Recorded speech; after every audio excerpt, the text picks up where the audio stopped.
Abbiamo troppa abbondanza, allora quando ci sono tantissime disponibilità a candidarsi, sia a livello di liste, sia rispetto alla difficoltà che hanno i leader nazionali a individuare la figura più adatta per rappresentare il governo, per rappresentare al governo i Veneti nei prossimi 10 anni, chiaramente ci si prende del tempo. È un problema d'abbondanza quello di cui soffre il centrodestra veneto. Per questo, dice con un filo di ironia il senatore di Fratelli d'Italia Raffaele Speranzon, la scelta del candidato alla presidenza della regione sta attraversando una gestazione travagliata.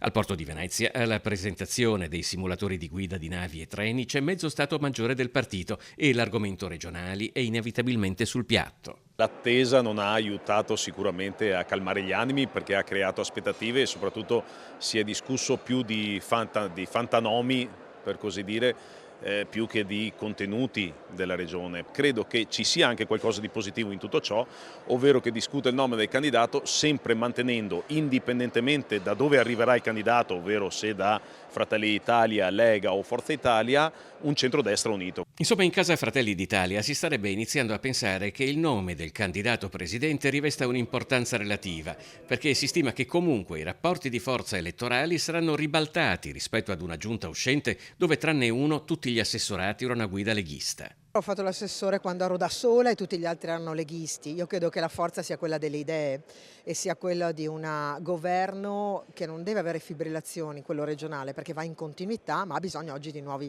stimoli e Fratelli d'Italia può darli con un forte collegamento con il governo centrale, può darli però con persone molto radicate sul territorio. Non sarò più sola, ma come diceva bene Elena, questo è sicuramente un lavoro di squadra da portare avanti. La Regione del Veneto ha sempre bene amministrato e dobbiamo continuare ad amministrare bene e fare sempre meglio. In fondo, quindi, la candidatura alla presidenza della regione potrebbe anche non rivestire un carattere fondamentale se si inquadra in una giunta che sarà comunque a trazione Fratelli d'Italia e su un programma che ricalca quelli che sono gli accordi tra alleati a prescindere da chi si insedierà a Palazzo Balbi. Possiamo dire con ragionevole certezza che entro il 20 di ottobre ci sarà il nome del candidato e avremo i nomi delle liste.